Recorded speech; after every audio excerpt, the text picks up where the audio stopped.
So that was my second trade. But at the same time, I started realizing that the stock market is the best way to make money.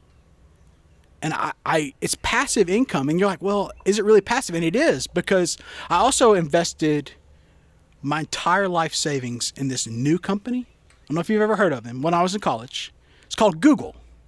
Okay. Google was, when I was in school, like we had to do research papers, and you'd have to go to the library and like, they had card catalogs. I'm sorry, you probably don't even know. I actually do know what that is. Okay. Yeah. I don't know.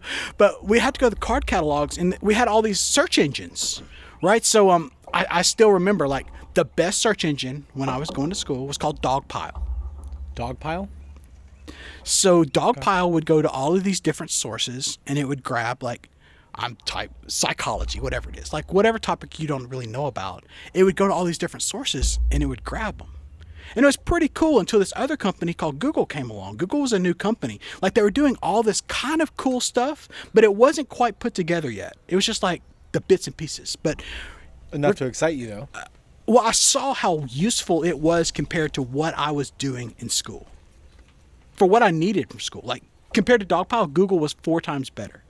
Dogpile was literally a dogpile. That's probably why I went out of business. But I put a huge investment of my money into Google when it went IPO, right? And that's part of the reason why we're sitting here today. What did IPO at?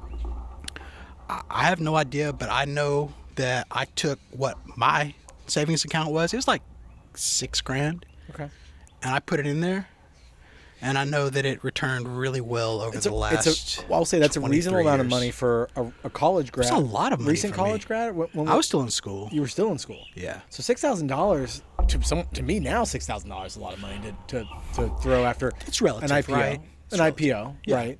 But that was probably one of my. I know this is called personal best. That was probably one of my first really large bets on something that wasn't me. Yeah. Right.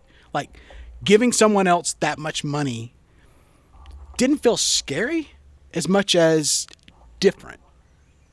But if you believe in it, I'm of the opinion that if you believe in something and it goes wrong, that's better than listening to somebody else who, like, the way I got into Xerox, my best buddy in college, his dad was an attorney. He's like, buy Xerox.